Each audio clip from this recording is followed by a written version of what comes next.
Welcome to the Weekly Roar, coming live from the Lion's Den, helping new managers become great leaders and awesome bosses. And now, here's your host, Greg Storch. Hey there, everybody. Welcome to the Lion's Den. This is the Weekly Roar.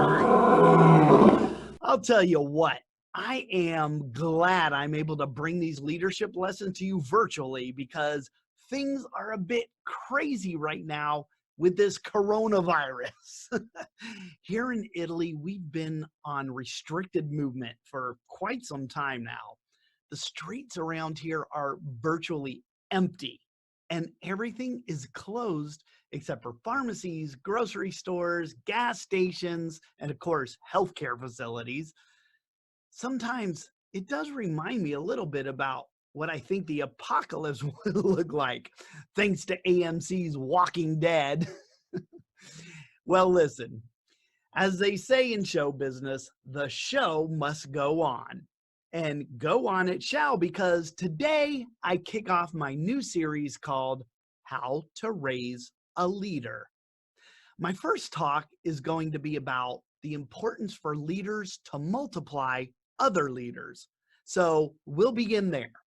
But first, I'm Greg Storch. I'm the founder of Lion Enterprise, a leadership development and coaching business where I focus on creating winning work cultures, one leader at a time.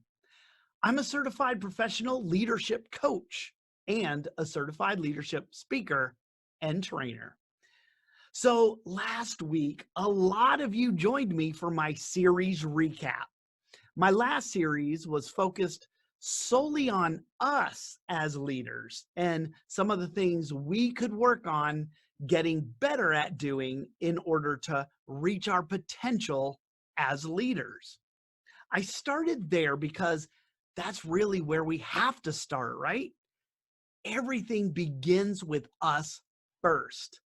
So last Wednesday's Weekly Roar was a great overview of the past 10 weeks.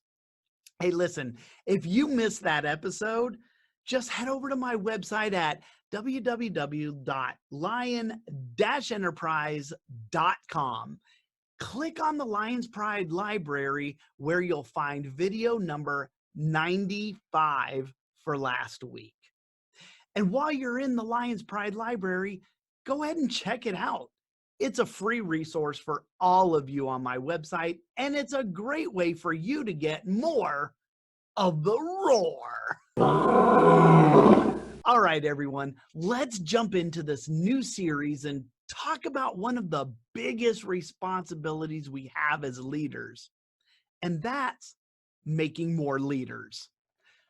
Good leaders understand the responsibility to attract and retain good people. They're similar to talent scouts in the sports world in that respect. The one reliable thing that organizations have as their assets are the people who work for them.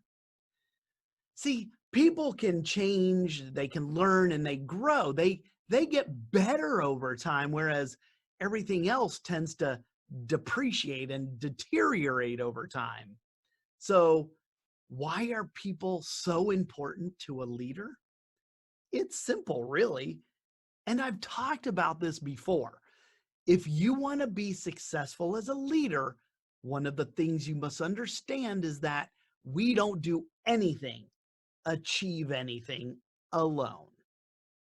One is just too small a number to achieve anything of significance. I was really fortunate to learn this leadership lesson as a very young enlisted sailor in the Navy. I was probably only around 20 years old when I received my first personal award, a Navy Achievement Medal. That medal was awarded to me in 1988. I know, it's old. You know what? I still have the citation for that award. The citation is the thing that summarizes the actions taken that support the award. As I read it still today, the things that are cited are the things that the entire dental crew achieved together.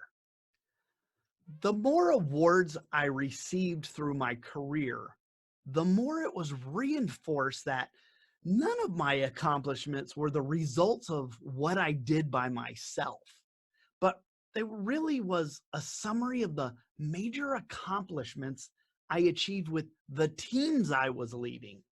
So I firmly believe that we don't achieve anything significant in life without the help of others. And that's why people are so important to leaders. Even though, as the leader, we're responsible for the vision, what's important to understand is that we need the help of other leaders in order to execute that vision. If you want others to see your vision and implement it, you must grow other leaders to help you do it. So don't fall into the common trap of believing that your job as a leader is to get more followers. This isn't social media. The name of the game isn't to attract more followers. No, our most important job as leaders is to surround ourselves with other leaders, grow other leaders.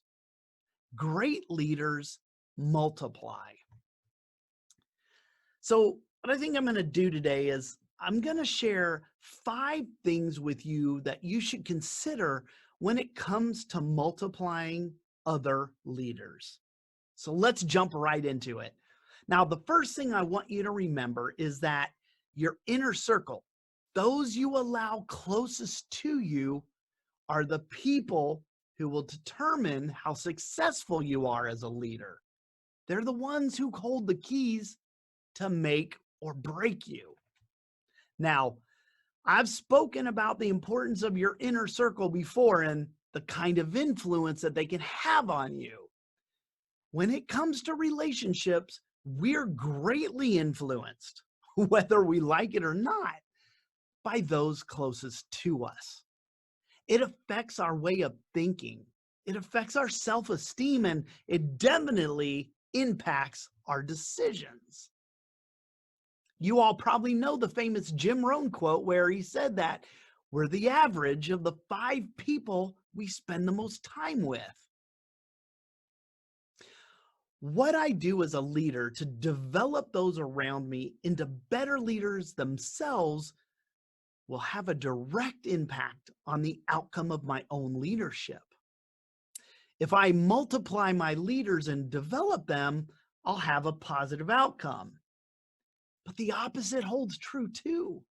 Should I fail to properly develop the leaders around me, and my results will be negative. This is another reason why it's important for leaders to value other people. Because when we value others, we can add value to them, and we do that by helping them to develop and grow. That's how we multiply other leaders. So look around you. Look at the 5 people closest to you as the leader and ask yourself if you're doing anything to develop them. What's your plan for them to help them grow? What you do here determines whether or not those new leaders will be an asset to your organization or a liability. Now, let's take this out of the context of the corporate setting. Maybe you aren't leading there. Maybe you're the leader of your family. This still applies.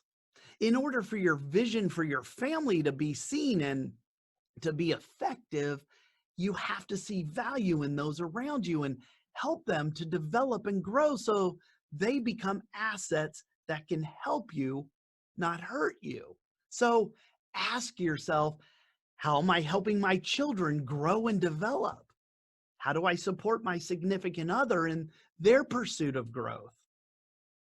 My point is that you can apply this to leadership in any scenario, your family, at work, your community, even your congregation. The second thing is really just a reminder. It's a reminder of a John Maxwell quote that many of you are familiar with, and that is, everything rises and falls on leadership. This is another reason why it's so important for leaders to multiply leaders. You see, the strength of an organization is determined by the strength of its leaders.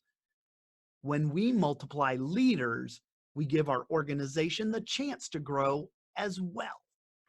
See, it doesn't matter if you focus on all the other things like creating marketing, social media, the latest click funnel, the best tagline. None of that's going to matter at the end of the day. None of it's going to help your organization, your family, your community, or your congregation grow until you're focusing on developing your leaders first. Have you ever done business with a company that prided itself on outstanding customer service, but when it was time to actually receive that support, you experienced the worst customer support ever? I'll tell you that I have when it came to my cell phone plan. Now, I'm not going to tell you who the company was, but it was when I owned a mobile phone back in the States. See, the reason I'm asking you that is to get you to think of an example where you can plainly see that when we fail to develop our people, it can negatively impact the growth of the business as well. You can't say one thing and then do another. You have to train and develop your leaders. That's where you have to invest if you want to see growth in both your people and the organization. The quality of the leaders determines the quality of the company. If the leaders are weak, the company will be weak. But if the leaders are strong, so is the company. And that's why John will always tell you that everything rises and falls on leadership. Okay, so really quick, I just talked about the importance of multiplying leaders and how that affects your potential as a leader. And then I just explained how the growth of the leader is directly tied to the growth of the business. So the third thing is that if you want others to go along with you, they first have to get along with you. I don't want you to fall into the belief trap that leaders have to work autonomously. We don't have to do it by ourselves. We don't have to go it alone. Nothing could be further from the truth, actually. I just mentioned at the beginning of today's weekly roar when I told you that nobody gets anywhere without the help of others. And that's true for leaders too. Leaders should encourage others to come alongside them. They should work with other leaders, not against them. Look at them as helpers that can help you carry the burden of leadership. You know, have you ever tried to lift something that was big and heavy and you struggled to get it to move? And then somebody came along and offered to help you. And as soon as they helped carry the load, it got much easier, didn't it? It's the same idea here with developing other leaders. In the Navy, the enlisted sailors have to take a Navy-wide exam, and they have to pass that exam with a certain score in order to get promoted. But what's interesting is there were only so many openings at each level, each rank you were going to promote for. So you could actually pass the exam, but not advance or be promoted. Because the openings were so limited, it would be understandable that all the sailors eligible to take the exam would study and prepare on their own.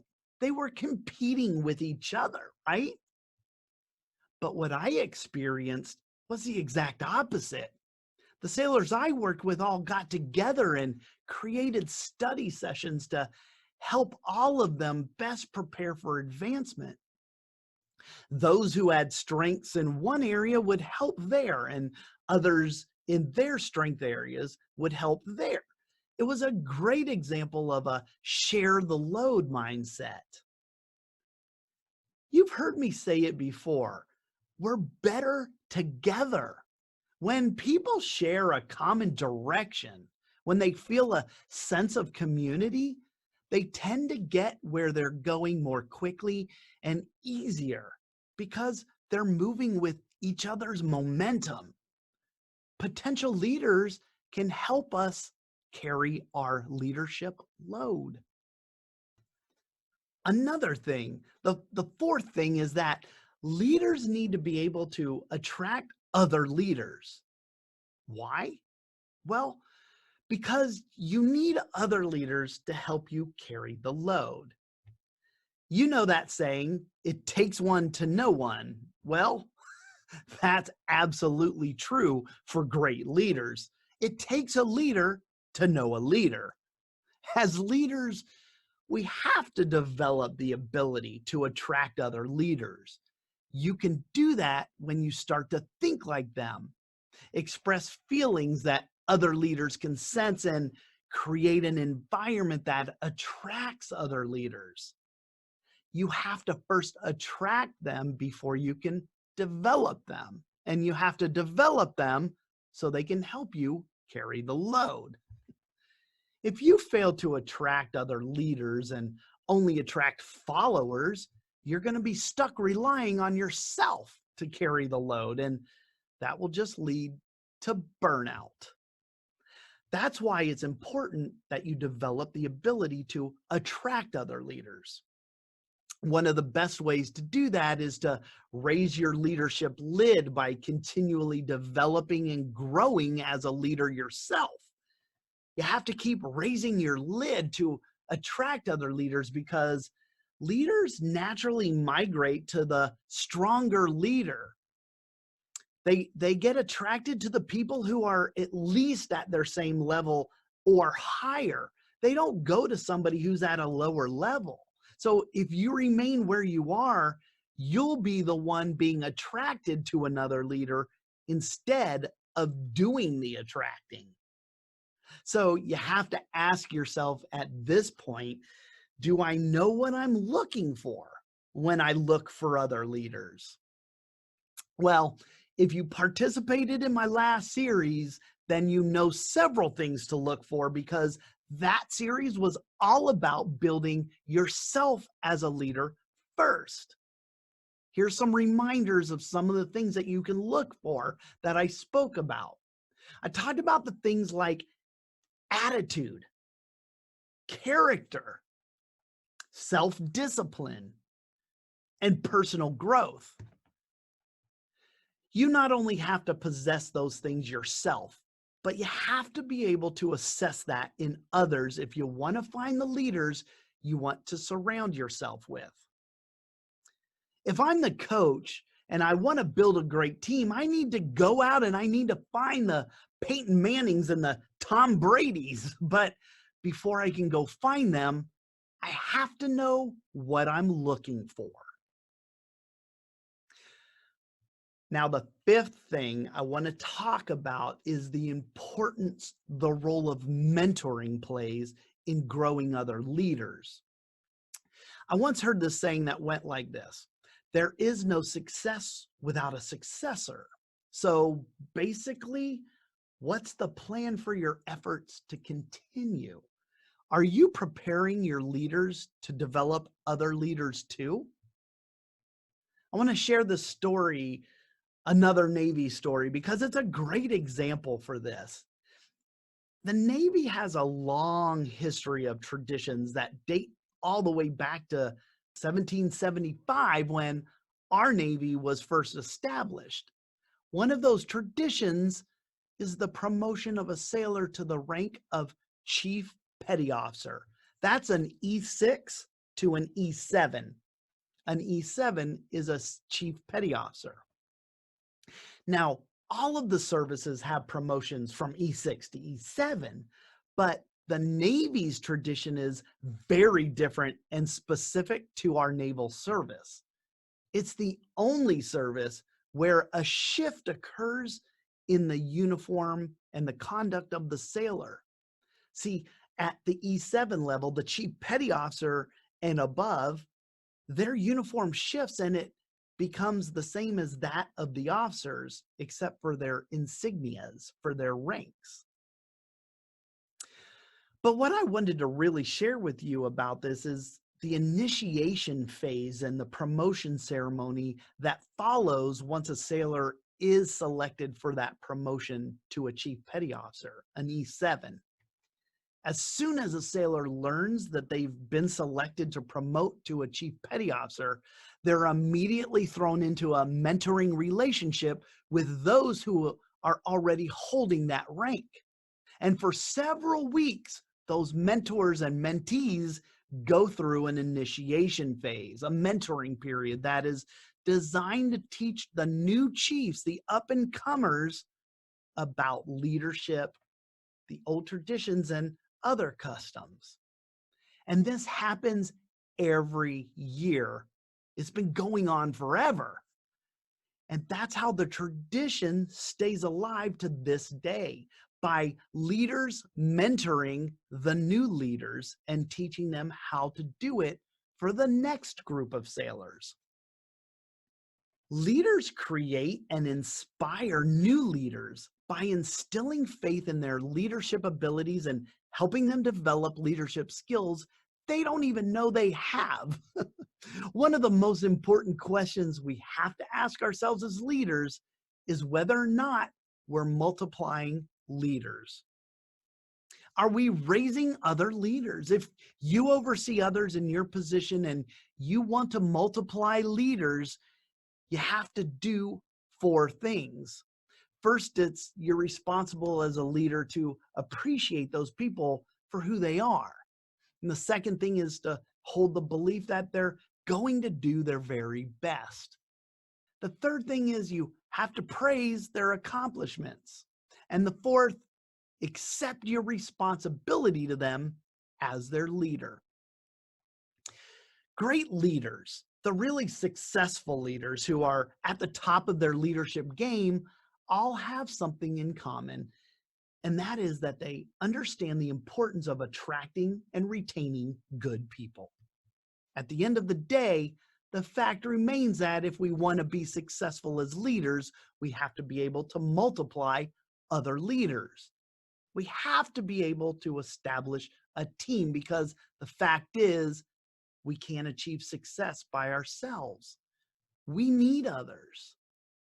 When we realize that the most important task we carry out is to attract the right players to the team and multiply leaders, we not only add value to our organizations, but we add value to others. And when we can do that as the leader, it makes the burden of leadership a little easier. Our load gets a little lighter because we have others to help us carry it. Okay, everyone, there you have it. The first episode in my new series, How to Raise a Leader. I hope you'll come back to the Lion's Den next week as I continue this new series. I'll be speaking about one of the toughest challenges that we can face as a leader. If you want to know what that is, tune into the Weekly Roar next Wednesday at 11 a.m. Eastern Time. Thanks so much, everyone, for tuning into the Weekly Roar today. I appreciate you. Okay, you guys, until we meet again next Wednesday, remember, be powerful, but stay poised just like a lion. Bye, everybody. Thanks for watching the Weekly Roar live event at lionenterprise.com. If you enjoyed this video, please tell others to join us each week here in the Lion's Den. Thanks again, and see you next week.